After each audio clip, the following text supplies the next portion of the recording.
생존 우선순위 서바이벌 프라이어리티 2025년 8월 5일자를 진행하도록 하겠습니다. 1.25 또는 1.5 배속 보기를 공고하고요. 소리가 좀 약하시면은 좀 높여서 볼륨을 높여서 봐주시면은 감사하겠습니다. 저도 약간 개선을 했습니다. 좀 마이크를 가까이 대고 또 좀 설정해서 다시 한번 좀 볼륨을 키워놨습니다. 마이크가 중국제인지 어떤지는 모르겠습니다만은 어쨌든 밑에 구독, 좋아요 또 좀 부탁드리고요. 오늘이 편집 내용입니다. 매일 이렇게 편집할 거리가 많대는 이 돌아가는 세상, 드라마틱하고 그런 이 세상 속에 지금 우리가 살고 있는 것 같습니다. 한국은 지금 2025년 상반기 결산, 요건 제가 제목을 붙였고, 세계는 지금 2025년 상반기 결산, KBS 8월 2일자 방송의 그 주요 주제를 대비를 해 봤습니다. TV조선 9시 뉴스의 앵커의 그 컬럼으로서 정치 사망 선고라는 제목으로 방송이 나왔네요. 정청래 씨가 민주당 당 대표가 됐죠. 그 취임 발언에서 내란 세력을 발본색원해야 합니다. 내란당은 해산시켜야 됩니다. 그리고 협치보다 내란 세력 척결이 먼저입니다. 현재 권력을 독점해 가고 있죠. 정부 국회 장악한 민주당. 나중에 앵커는 독일 나치당에 비유를 했습니다. 지금 민주당은 전체주의를 향해서 나가고 있는 것으로 분석을 하는 것 같습니다. TV조선에서. 그래서 우측의 극우의 약진이라는 그런 세계는 지금 이거 있는데 한국만 극자의 약진이 지금 되고 있는 그렇게 비유가 되는데 우리는 세계하고 왜 역으로 나갈까? 참 안타깝습니다. 보수 세력이 별 볼 일 없어서 그런지 것 같기는 합니다. 그러나 내란 세력이라는 것은 계엄에서부터 나왔던 거고 계엄 탄핵 반대했던 그 국힘을 내란 세력이라고 다 싸잡아 가지고 발본색원해야 된다는 것은 제거, 터미네이트 하겠다는 얘기 아닙니까? 그러니까 국힘당을 없애겠다 이런 뜻으로 얘기하면은 일당 독재로 가는 거나 마찬가지죠. 자, 세계는 지금 상반기 결산에 여러 가지 얘기를 했습니다. 뉴노멀이 된 기후재난, 벼랑 끝에 선 이민자, 신제국주의, 트럼프의 관세 폭탄, 신제국주의라는 표현 저는 동의합니다. 이 트럼프의 관세 폭탄에는 미중 무역 전쟁 등 여러 가지 무역 갈등에 대해서 또 소개가 돼 있는 거고요. 극우의 약진이라고 해서 유럽 및 일본에서의 극우의 약진 집권을 성공한 건 아닙니다만은 수면 밑에 있던 극우 세력들이 지금 수면 위로 국회에 지금 입성들을 하고 있다는 얘기죠. 전쟁의 민낯이라고 표현했습니다만은 제3차 세계대전까지 표현은 안 돼 있습니다만은 우크라이나 러시아 전쟁, 이스라엘 이란 전쟁, 또 가끔 가다가 터지는 동남아시아, 뭐 인도, 중국 국경 분쟁 이런 등등도 있을 수 있겠습니다. 중국의 좌절한 청년들에 대한 방송을 했고 버림받은 노인들이라고 했는데 제가 좀 나이가 많다 보니까 이 부분의 그 자료는 세 가지를 가져왔습니다. 좌절과 분노, 중국 청년 실업이 뭐 노숙자로 전락하는 일본 노동자들, 일본 도쿄 사냐지구가 지금 슬럼화돼 가고 있다. 그리고 아르헨티나는 위기의 연금 생활자 이런 등이 있습니다.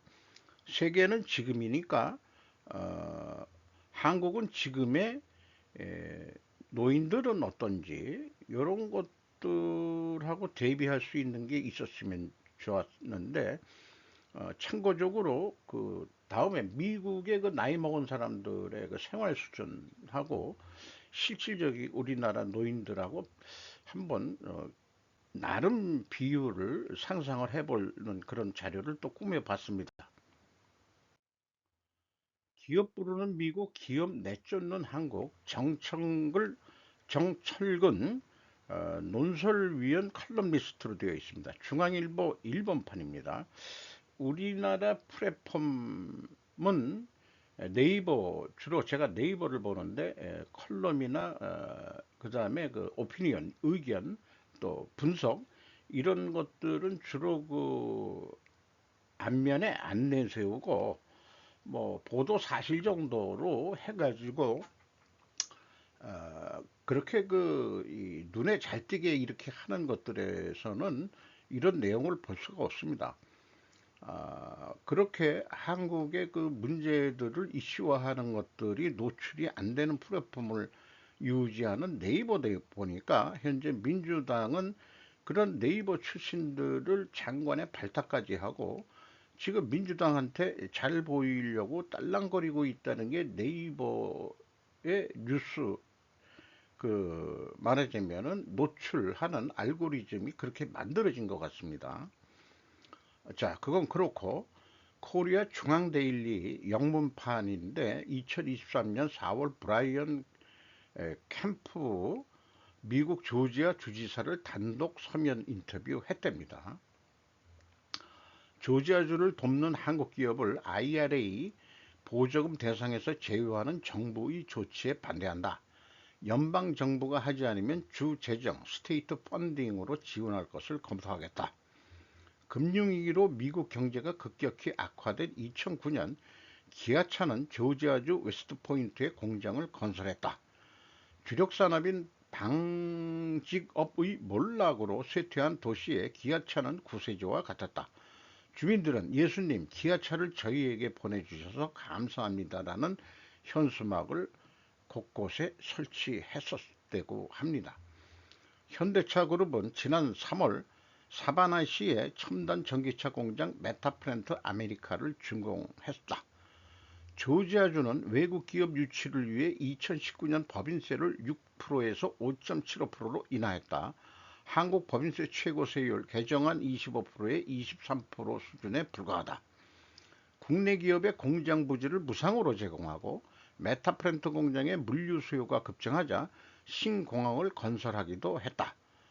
건설비 8천만 달러는 주정부와 연방정부가 분담한다. 트럼프 1기와 바이든 행정부 8년간 미국에 가장 많은 투자를 한 나라는 단연 한국이다. 금액은 총 1600억 달러, 약 24조 엔에 이른다. 배터리에 530억 달러, 반도체에 430억 달러, 자동차에 250억 달러를 투자했다. 이에 따라 일자리 83만 개가 미국으로 옮겨갔다. 이번 관세 협상에서 미국의 투자를 약속한 금액은 조선업의 1,500억 달러, 반도체, 원자력 등등 바이오 등의 2천억 달러 등 1,350억 달러에 이른다. 기존 투자액의 배를 크게 웃도는 금액이다. 단순 계산을 해도 한국 기업이 창출한 160만 개 이상의 일자리가 미국에 생긴다.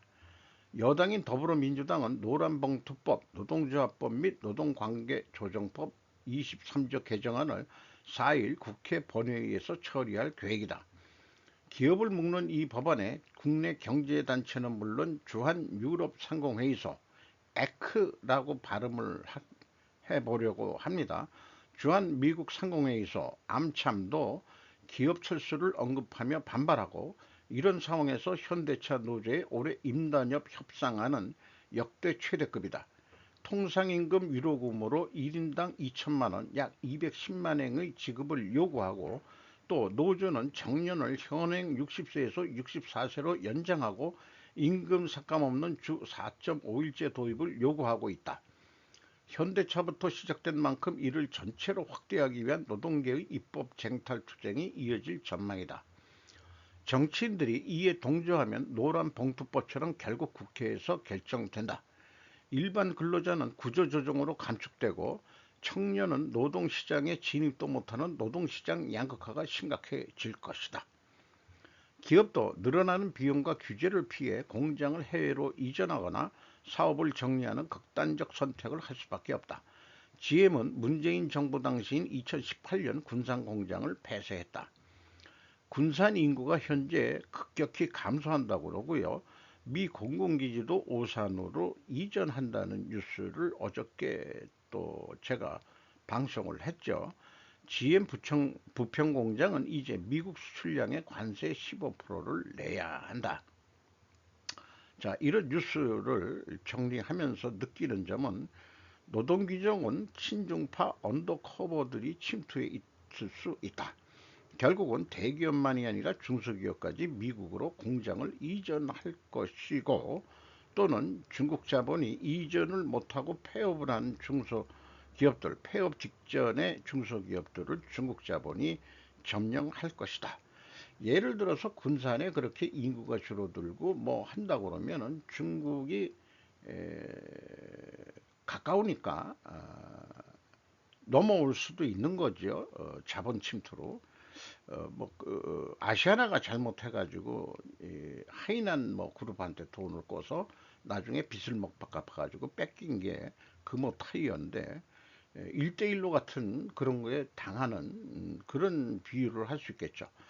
자관 민노총 애들은 당대만 잘 살면 그만이다. 은퇴 자금을 갖고 해외로 나가서 살 생각이 태반일 것 같다. 이런 생각은 제가 그 울산에 있을 때 현대차 그 교대직 나이 든 사람들 그 또 그런 사람들이 우리 그 사우나 그 휴게실 같은 데에서 어 그냥 귀동냥으로 들은 얘기인데 정년 퇴직하고서 지들끼리 은퇴 자금을 갖고서 동남아 어디 가가지고 한국인 촌을 만들어서 물가가 우리보다 엄청 싸니까 거기서 그 평생 유유자적하게 재밌게 살자. 뭐 그런 이 노후 계획을 얘기하는 걸 어떤 귀에 들어서 그렇게 비유를 해 봅니다. 지속 불가능한 은퇴 생활. 비스웨시 라이징 하니가 모니 와이즈에서 보도를 한 내용입니다. 64세 미만이고 약 30만 달러의 자산을 보유하고 있다면 30만 달러면은 한 4억이라고 보면 되겠죠. 4억, 3억 5천. 대부분의 동종 업계보다 우수한 성과를 내고 있을 것입니다. 하지만 그렇다고 해서 은퇴할 준비가 된 것은 아닙니다. 4%의 원칙에 따르면 이 둥지 아래서 1년에 단 12,000달러만 안전하게 인출할 수 있습니다. 12,000달러면 우리나라 돈으로 한 1,400만 원, 1년에 1,400만 원만 갖고 살아야 된다 이게요. 그 64세 미만. 이는 편안한 은퇴 생활에는 매우 부적절하다. 그러니까 1년에 우리나라도 1,400만 원 가지고는 못 산다고 통계가 나와 있죠. 노후 생활비가 부부 생활비가 한 3천만 원 정도 돼야 된다고 통계가 나온 적이 있습니다. 공정하게 말하자면 많은 은퇴한 미국인들은 401k 플랜 외에 금융자산과 생활비를 유지하기 위해 의존할 수 있는 부동산을 가지고 있을 수 있다. 어, 이 은퇴 자금만이 아니고 연금만이 아니고 어, 금융자산에 의한 이자 소득이라든가 부동산에 의한 임대 수입이 있어야 먹고 살 수 있다. 이런 얘기로 이해가 됩니다. 그러나 노스웨스턴 무추얼에 따르면 베이비붐 세대의 40%는 저축한 금액보다 오래 살 수 있을 것으로 생각합니다. 베이비부모 세대면은 이제 저보다 약간 나이가 좀 어린 세대들인데 고령화가 수명이 연장이 되니까 좀 문제가 더 될 것이다. 간단히 말해 상당수의 노인들이 지속 불가능한 은퇴 생활에 있을 수 있습니다. 뭐 이렇게 얘기를 합니다. 그래서 그 긴 거에 제가 그 표를 만들었는데, 평균 그 계좌, 은행 계좌 잔액과 중간 잔액, 이거 이제 중간치겠습니다. 25세에서 34세. 평균 계좌 잔액이 42,640달러, 35세에서 44세가 10만 3,552, 552달러, 45세에서 54세까지 18만 8,643달러, 55세에서 64세 27만 1,320억, 20달러, 65 이상 401K, 요거는 401K가 연금을 그 받는 거까지 포함해서 얘기하는 것 같습니다. 평균 계좌 잔액이 29만 9,442달러. 그러면은 한 1,400원 계산해도 한 30이니까 한 4억 5천은 가지고 있다, 이런 얘기입니다. 미국이. 그런데 중간 잔액은 55세나 64세나 65세 이상이나 9만 5천 달러니까 약 1,000만 원 정도가 일반적인 중간치다, 이런 얘기인 것 같아요. 분석가들은 50세의 현재 급여의 4.5배에서 8배를 저축해야 한다고 권장합니다.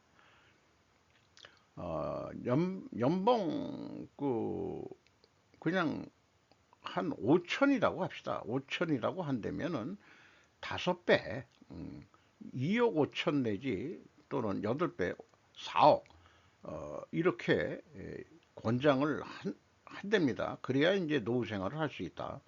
이것들은 단순히 지침일 뿐이며 대부분의 미국인들은 이러한 목표를 달성하지 못할 것이라는 점을 명심해야 될 것 같습니다.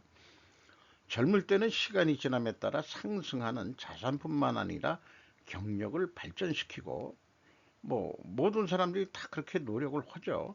수익을 높이는 기술에도 투자를 해야 된다. 자기 자신을 위해서 번 돈에서 그 자기 개발을 위해서 돈을 또 지출하고 투자해야 된다, 이런 얘기가 되겠죠. 중년이라면 가능한 한 비용을 줄이고 저축을 극대화하는 데 집중해야 된다.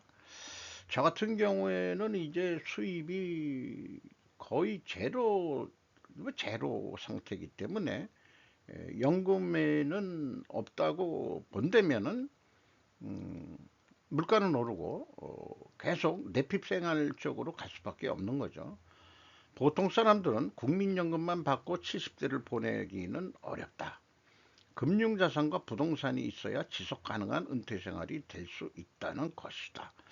그래서 여기에 65세 이상이 한 3억 정도 예금 잔고를 가지고 있다는 얘기는, 이거는 매우, 아니 여기 밑에 거 중간 잔액이라고 표현되어 있는데 한 1,000만 원 가지고 있다. 한 1,000만 원 내지, 그렇죠? 요거는 3억 맞죠? 어쨌든 그 중간에 있는 사람들은 별 볼 일 없다는 얘기 같습니다. 자, 이런 그 미국에서도 우리보다는 약간이 아니고 한 2배 이상 여유가 있는 것 같죠? 그 GDP도 뭐 몇 배 이상 지금 된다고 하는 거니까. 근데 마찬가지로 나이가 먹어서 얼마나 여유롭게 살 수 있느냐 하는 문제는 미국이 우리보다는 좀 난 것 같습니다. 한참 낫겠죠? 좋겠죠? 일본도 지금 노인네들 살기 힘들고 우리도 좀 그렇게 될 것 같습니다. 그런 상태가 돼 있는 거죠. 생성형 넘어 추론형으로 빅테크 AI 전쟁 급속 확전. 김호준 기자가 문화일보에서 8월 4일 날 보도한 내용입니다. 스스로 판단하면서 해답 도출. 올해 680억 달러인 시장 규모, 내년 44% 급증한 980억 달러. 추론형 AI는 주어진 정보를 바탕으로 논리적인 결론을 도출하거나 특정 결과가 일어날 확률을 빠르게 판단하는 데 특화되어 있다. 이렇게 소개를 하고 있습니다. 추론형 빅테크 AI라는 게, 그간 AI 반도체는 생성형 AI 모델 구동에 필요한 빠른 데이터 처리 학습 능력을 최우선으로 고려해 개발했다. 반면 추론형 AI 반도체는 이미 학습된 데이터를 바탕으로 서비스나 앱을 구동할 때 쓰이기 때문에 연산 능력은 다소 떨어지지만 반응 속도, 레이턴시와 전력 효율이 뛰어나다. 전기료가 많이 안 들어간다는 얘기죠. 최근에는 가전이나 금융, 의료, 법률 등 비즈니스 분야에서 폭넓게 활용돼 사용자에게 분석 결과나 해결책을 제공하는 역할이 더욱 중요해졌다. 글로벌 빅테크도 방대한 데이터에서 패턴을 찾는 생성형 AI 대신 심층 문제 해결에 특화한 추론형 모델 고도화에 총력을 기울이고 있다. 메타는 최근 AI 초지능 연구소를 출범하고 인간의 인지 능력을 넘어서는 복합적 추론과 감성을 가진 AI 모델 연구에 착수했다. 국내 기업들도 잇따라 추론형 AI 모델을 선보이고 있다. SK텔레콤과 게임사 크래프톤은 최근 공동 개발한 추론 특화 언어 모델 3종을 공개했다. 네이버도 기존 거대 언어 모델 LLM을 한 단계 발전시킨 하이퍼클로바 X 싱크를 공개했다. 이런 걸 보면서 제가 이 생존 우수의 방송을 하면서 상관관계 추론과 인과관계 추론을 지속적으로 얘기하고 있습니다.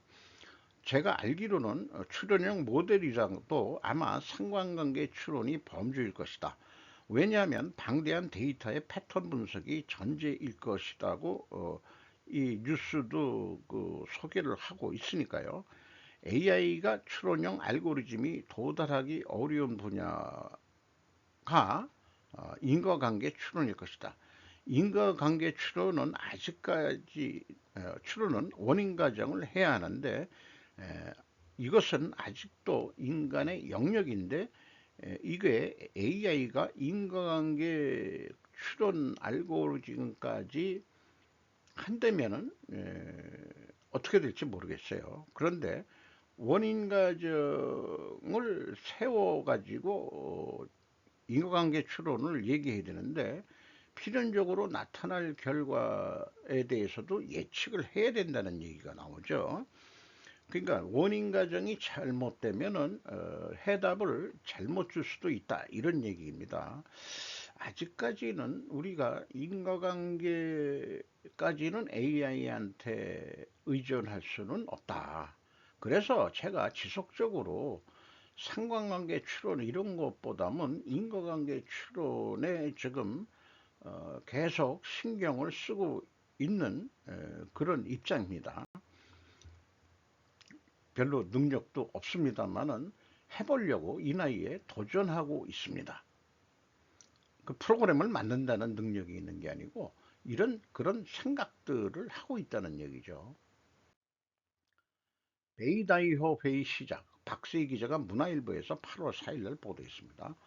공산당 서기 전문가 찾아 인사, 중지도부 공개활동 잠정 중단한다. 회의 때 내 회의 내용 결과 비공개가 관례고 중앙군사위 인사 등이 이번에 주목이 된다.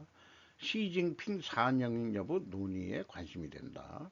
이것은 공당성 서기가 전문가들을 찾아서 기념 촬영을 했는데 이 베이다이호 회의에 참석하는 사람들은 중국의 엘리트 집단이라고 할 수 있고 여기에 초청을 받은 것만 하더라도 충분히 안정적인 사회 지배층으로서 생활할 수 있다고들 하는 얘기를 들었습니다. 중국은 과학기술과 사회과학 분야 등 전문가들을 매우 그러니까 이공대 내지는 사회과학이라고 그랬는데 이 사회과학이 인문학은 아닌 거죠. 인문학은 아닌 것 같은데 이런 사람들을 대우를 많이 해준다는 얘기죠. 자, 여기는 읽는 것을 생략하겠습니다. 그리고 중국 군사위원회, 중앙군사위원회 군부 내에서 마요화 허웨이 등 시 주석이 발탁한 인사들이 잇따라 낙마하고 장유사의 권력이 커지는 지금 과정에 있다고들 뉴스들이 많이 나왔죠. 미국과의 관세 전쟁 속에서 시 주석이 10월 전후 도널드 트럼프 미 대통령과 회담할 가능성이 큰 상황에서 대미 대응 방안과 경제 위기 대응도 함께 논의될 전망이다. 자, 나중에 베이다이어 회의가 끝나면은 어떤 그 추측 뉴스들이 나올지 매우 궁금해지네요. 외교부 장관 중국의 나쁜 행동 지적 주변국과 마찰. 문경건 기자가 서울신문에서 8월 4일 날 보도했습니다. 조현 외교부 장관은 중국이 해양 영토 야옥을 앞세워 주변국과 지속해 마찰을 빚고 있는 것에 대해 이례적으로 쓴소리를 했다. 이례적은 무슨 이례적이야? 이것은 상식적으로 쓴소리를 해야 되는 거죠. 워싱턴 포스트가 공개한 인터뷰에서 북로 협력과 중국의 도전 등 지정학적 어려움에 대해 솔직하게 얘기했다. 우리는 동북아시아에서 중국이 주변국들과 어느 정도 마찰을 빚고 있다는 또는 다른 문제를 갖고 있다. 남중국해와 서해에서 중국이 어떤 행보를 보여왔는지 우리는 이미 목격했다. 우리는 중국의 부상과 그 도전에 대해 상당히 경각심을 갖게 됐다. 하지만 우리는 중국에 우리는 좋은 관계를 유지하고 양자 관계뿐만 아니라 지역 문제에서도 국제법을 준수하기를 바란다라는 메시지를 전달하려고 노력할 것이다. 이러한 맥락에서 우리는 일본과도 협력할 것이다. 제가 미국으로 가는 길에 일본을 방문해 외무장관과 총리를 만난 것도 바로 이러한 이유 때문이다. 조 장관의 이런 우려는 중국의 끊임없는 해양 영토 야욕과 맞물려 있다. 중국은 2018년 서해 잠정조치 수역 PMG의 불법 구조물 선란 1, 2호기를 무단으로 배치했다. 중국은 해당 구조물을 양식장이라고 주장하지만 군사적 목적으로 이용할 위험성도 앞서 중국의 해양 영토 분쟁은 동중국해, 남중국해를 가리지 않고 있다. 서해도 지금 본격적으로 활발하게 구조물 이런 걸 설치를 하고 있죠. 근데 최근에 어떤 지나가는 뉴스를 보니까 그 드론으로 400kg 되는 그 물자들을 그 운송하는 그런 뉴스들이 있는데 그게 배경이 이 구조물 그 위에서 하는 것 같은 그런 에, 배경이 눈에 띕니다. 그러니까 어, 드론을 통해 가지고 예를 들어서 서해에 중국 그 불법 조선 저기 선박이라든지 또는 만약에 그 뭐 어떤 군함이라든지 이런 것들에 필요하면은 그 드론에 의해서도 전쟁 물자 등도 그것들도 신속히 해상을 통해서 육로도 보급을 해야 되지만은 해상으로 큰 배가 가기 어려울 경우 게릴라 식으로 전쟁 수행 물자들을 드론을 통해서 예를 들어서 아까 군산에 침투를 한다고 한다면은 그렇게 전쟁 물자를 또 나를 수도 있는 그런 무시한 생각이 들어갑니다. 우리는 서해라고 하는데 황해라고 하는 거는 중국식인가요? 그걸 잘 모르겠네요.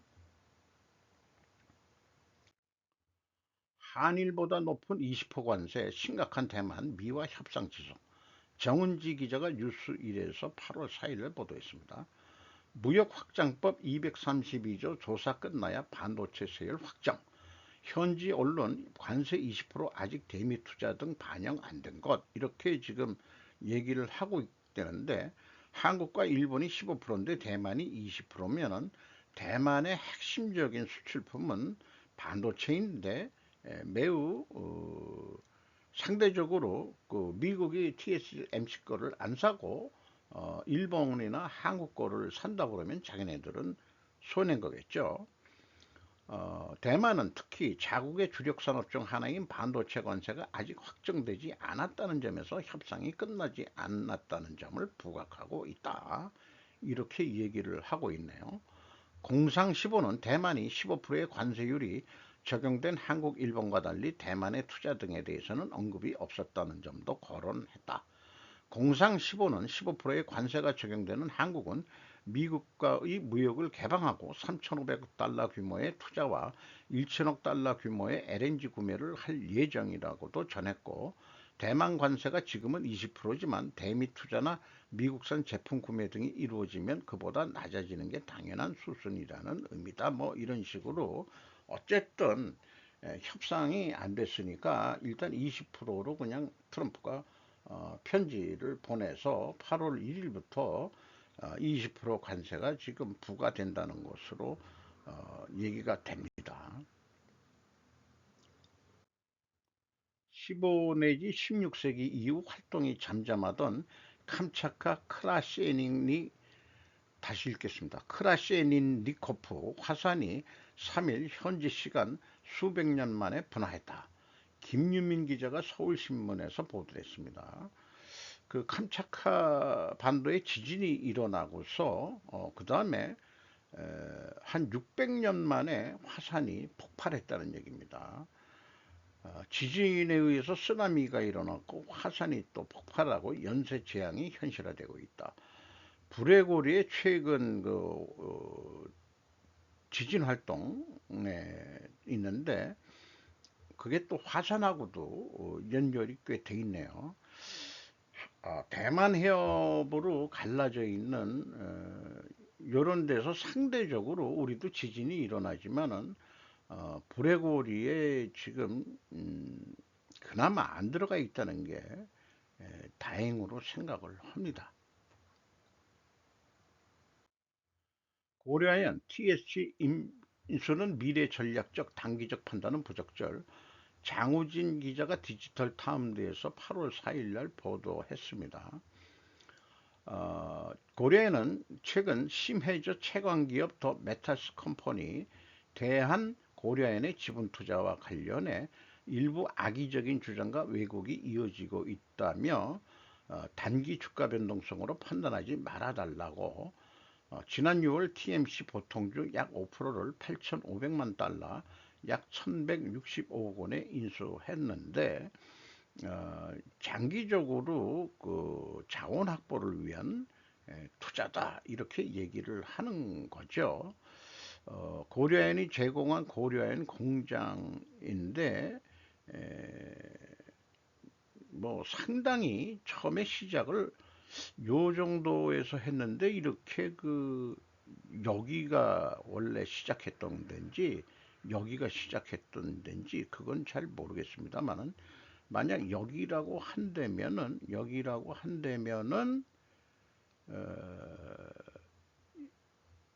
꽤 많이 커진 거죠. 네, 그렇습니다. 이제 땅이 없을 것 같아요.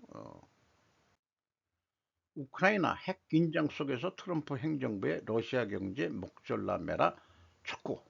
데이비드 브레넌이 GMA에서 8월 3일 날 보도했던 내용입니다.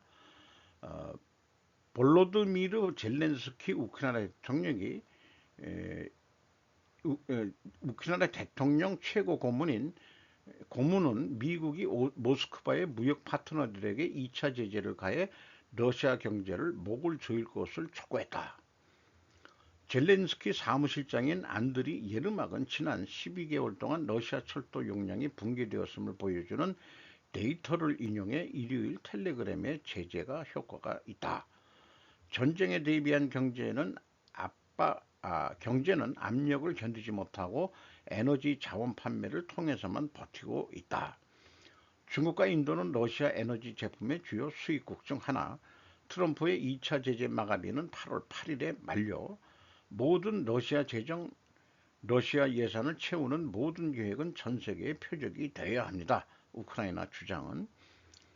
우크라이나가 근데 러시아하고 쌍방 드론 공격들을 지금 하고 있습니다. 미사일도 뭐 발사하지만은 그래서 우크라이나 공군이 발표한 데이터에 따르면 7월에 러시아는 우크라이나에 6,443대의 드론과 미사일을 발사했고 또 러시아 국방부는 7월 한 달 동안 우크라이나가 드론 3,008대를 격추했다고 보도. 우크라이나 드론을 그러니까 다는 격추를 안 했다면은 서로 한 6천 대 이상 서로 드론으로 전쟁을 하고 있습니다.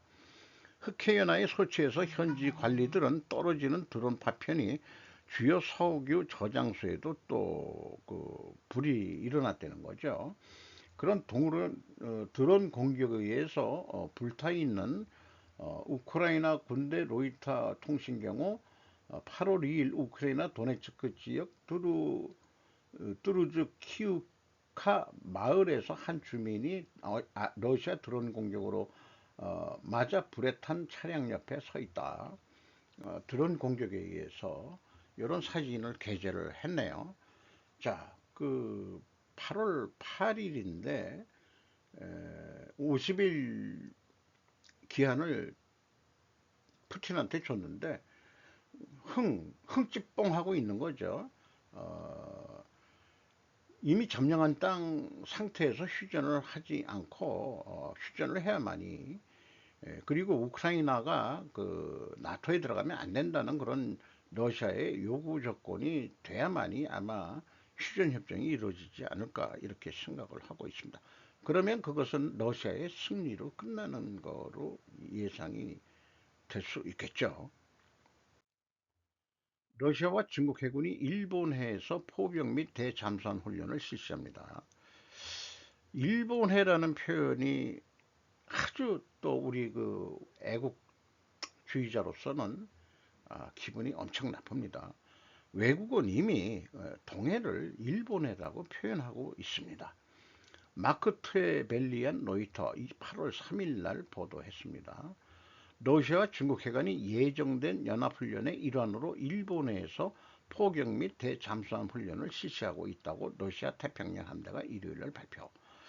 그러면 그게 북한 지역의 동해냐, 남한 쪽에 가까운 거냐? 근데 남한 쪽에 가깝다고 그러면은 울릉도로 따진다면은 울릉도하고도 가까운 곳에서 했다는 얘기 아니에요. 이거 아주 심각한 상황입니다. 두 척의 핵 잠수함을 적절한 지역에 배치하라고 명령했다고 밝힌 지 이틀 만에 진행됐는데, 그러나 그것 때문이라기보다는 훨씬 이전에 예정된 해상 훈련이었다는 거죠. 인테르팍스 통신은 태평양 함대를 인용해 러시아와 중국 선박이 대형 러시아 대잠수함과 중국 구축함 2척을 포함한 공동 분견대에서 움직이고 있다고 보도. 화요일에 종료될 예정인 해병 상호작용 2025 훈련의 일부이다. 러시아와 중국 선원들이 포병 사격을 실시하고 대잠수함 및 방공 임무를 수행하며 해상에서의 공동 수색 및 구조 작전을 개선할 것. 그래서 이 양국의 해군들이 시작하기 전에 어떤 기념 발언들을 하는 것 같습니다. 흰 제복들을 입는 거 보니까는 이제 중국을 얘기하고 러시아는 검은 제복을 좀 입은 것 같네요. 역시 러시아 애들 떡대가 좋습니다. 로이터가 말한 일본에는 동해를 말한다. 한일 간 대립을 부추기는 말이다. 서해는 황해라고도 불리는데 갈등이 없는 명칭은 없는지. 우리도 서해를 과거에도 우리도 황해했는데 꼭 중국이 황해라고만 부르는 게 아니고 양자강인가 아니 거기에서 이 뭐죠 강에서 나오는 황하강 거기에서 나와서 바닷물이 노랗다 해가지고 그래서 우리나라까지 영향을 미치니까 황해라고 불렀던 것 같은데 글쎄요 우리 입장에서는 대한민국 건국 이후는 서해, 동해, 남해 우리는 이렇게 4분 해가지고 하는 명칭을 쓰고 있죠. 이제 그런 어떤 명칭은 조선조 때부터 얘기를 하고 있는 거죠. 그렇게 된다면은 이게 옛날 조선조 때 얘기라면은 임금이 북으로 머리를 두고서 한다면은 지금 서해는 우해가 되는 거예요. 동해. 그리고 지금 동해는 서해로 불러야 돼요. 좌회전이니까 왼쪽. 그게 오른쪽이 동쪽이라고 얘기하는 것은 우리가 지구를 북극을 위로 봤을 때 그렇게 동서가 나뉘는 거지, 북쪽에서 봤을 때는 오른쪽이 서해예요. 그리고 왼쪽은, 아니 왼쪽이 저기 서해고 오른쪽이 동해인 거죠. 그러니까 그런 표현보다는 뭔가 그 어떤 다른 표현이 있었으면 좋겠습니다. 좀 한일 간에 협의를 해가지고 좋은 일본해냐 동해냐 싸우지 말고 같이 쓰는 바다 이름을 하나 지으면 어떻겠느냐. 옛날에도 이런 얘기가 나와서 청해가 어떠냐 그런 얘기가 있었다는데, 청해라는 것은 또 중국에 청해라는 지역 이름이 있어가지고 그것도 좀 마음에 안 들고요. 뭐 좀 연구를 해봐야 될 것 같습니다. 차라리 한일회라고 하든지.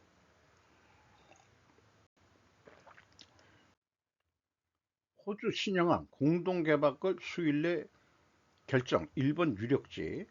구니모토 아이가 마이니치 신문에서 얘기했습니다. 현재 우선 협상 대상국으로 일본이 돼 있고 독일도 돼 있는데, 자기네들이 딸 확률이 높다 이런 쪽에 이제 얘기가 되겠습니다. 이 사진은 나가사키에서 2022년 4월 28일 본사 헬기에서 찍은 해상 자위대 호위함 몸부림이라고 되어 있는데, 그 몸부림이, 그래서 찾아보니 저기 원어를 보니까 모감이라고 그 되어 있는데요. 그게 글쎄 몸부림이라고 해도 그 이렇게 날렵하다 하는 그런 뜻인 것 같습니다. 한일 우호 오래도록 나가사키 대마도서 조선통신사 행렬재현 양국화 화친 확고히 매년 이것을 하고 있다고 그래요. 나가사키 신문사네요.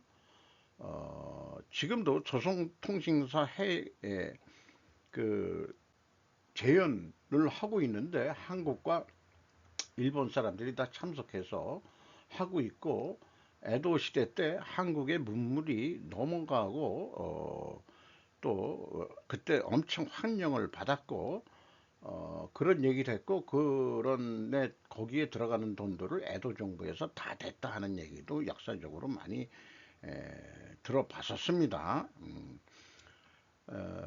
근데 그 일본의 그 대표는 사이토 마코토 육상 자유대 스시마 경비대 부대장이 했고, 한국에서는 교류의 쾌적 이렇게 표현했고, 한국에서는 황석칠 부산광역시 의회 의원, 이리 이제 그 서로 우호가 오래도록 잘해보자 뭐 이런 얘기를 하고 있고요. 그 조선통신사를 맞이하는 일본 지역의 또 행사 중에 하나는 왓소라는 게 있습니다. 조선통신사를 환영하는 그런 또 행렬을 일본 쪽에서 준비해서 조선통신사가 그 지나가면은 왓소 하라는 그 했는데, 이게 조선통신이 우리가 왔소. 그러니까 그 말을 듣고서 왔소라는 게 되지 않았겠느냐 이렇게 좀 해석하는 사람도 있고요. 그래서인데 말이죠. 그런데 말입니다. 다이소가 있잖아요. 우리나라에 들어왔잖아요. 그 다이소가 가면은 다이소예요. 다이소. 참 그렇습니다. 말이 비슷하죠. 땅 상사 지적받은 LH 싱가포르식 개발본이 매년 조 단위 손실 보전. 김희중 기자가 조선비지에서 8월 4일 날 했는데, 결론은 싱가포르식 개발은 우리나라는 좀 어렵다. 어쨌든 뭐 우리나라는 일본과 틀려서 그 개별 주택 이런 것보다도 아파트 형태로 좁은 땅에 많은 인구가 살아야 되니까 아파트가 많긴 많은데, 서울에 집중되는 거기 때문에 아무리 뭘 어떻게 하더라도 참 어떤 정권이 오더라도 매우 어려운 과제로 생각이 됩니다. 이재명 간판 달고 강행 처리한 지역화폐법, 나라 국가를 흔드는 민주당. 손혜정 기자가 뉴데일리에서 8월 4일날 보도했습니다. 민주당 주도로 지역화폐법 활성화 통과, 국가 지원하도록 바꿔 혈세 투입 의무화, 지원금 정치 난발 우려, 야당은 불평등 심화된다. 요 사진은 당대표를 비롯한 의원들이 4일 여의도 국회에서 열린 제427회 국회 3차 본회의에서 빌리버스터에 돌입하자 회의장을 나서고 있고, 그 정청래 이 사람은 인상 쓰는 게 특기인 모양이죠. 요 옆에 있는 애가 아주 요즘에 얼굴에 그 언론 얼굴에 잘 비치게 어떤 활동을 하는데, 아이 갑자기 생각이 안 나네 이 친구 이름이. 아주 젊은 친구인데 뭐 야망이 있는 친구 같아요. 현금 살포 상승하는 포퓰리즘 우려가 잇따랐다 이런 얘기고, 어쨌든 이런 거에 의해서 다른 뉴스에서 보면은 지역 화폐 이런 것들이 활성화되고 중앙정부에서 또 지원한다 이렇게 된다면은 외캡식 호남의 유라클 등 수혜 전망이다. 명분은 소비경제 활성화이나 목적은 장기 집권 표밭 따지기 아니냐 이런 얘기고, 이런 그 이게 지역 화폐라는 게 이제 종이로 한다기보다도 뭐 이렇게 넣어주는데 그런 거죠. 낙전 수입, 이거는 뭐 전산회사에 근무한 사람이 낙전 수입이 있고 그동안에 그 이자 놀이 할 수 있는 자기네들이 그 처리 다 쓰는데 시간이 걸리니까 그런 거에 이자 놀이 수입도 있고, 기브앤테이크로서 이게 벌어먹는 게 많을 경우에 뭔가 리베이트 없지 않겠느냐, 있을 거 아니냐 라는 합리적인 의심을 해볼 수 있는 거죠. 이게 지역화폐 활성화가 되면 될수록 정치 헌금의 뒷줄이 없으란 법이 없다. 그것이 아마 합리적인 의심일 겁니다. 이런 의견을 얘기하면 꼭 저보고서 이상한 사람이라고 얘기하는 어떤 젊은 놈이 있는데 영 마음에 안 들더라고요. 대화가 안 되더라고요. 이 사람은 내가 이렇게 나이 먹어서 못 배워서 그런 게 아니고 나도 좀 듣는 얘기가 있어서 그래. 그것도 전상계통에 있는 사람이 그런 얘기를 해줘서 내가 그런 낙전 수입이 있을 수 있다 하는 얘기지.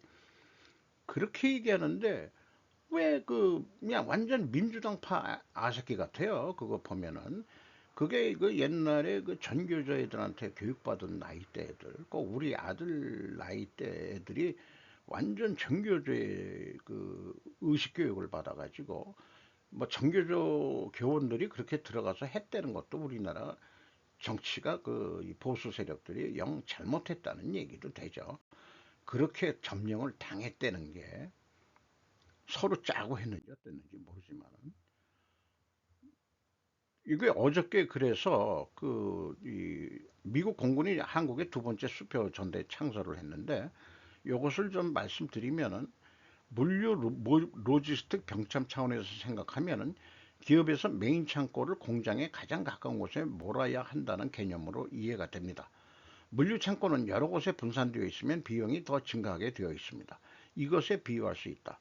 불효불급한 인원을 감축할 수도 있겠죠. 그래서 이번에 그 군산 공군기지의 그 오산 기지로의 이동은 물류 차원에서 약 1000여 명의 또 인원들이 비행단 인원들이 옮겨가니까 여기에서 불효불급한 인원도 감축이 될 것이다. 그러니까 미군을 감축할 수도 있다. 이런 생각도 하게 되네요. 오늘도 좋은 하루 되시기 바랍니다. 오늘도 거의 50분이 걸렸네요. 마치도록 하겠습니다.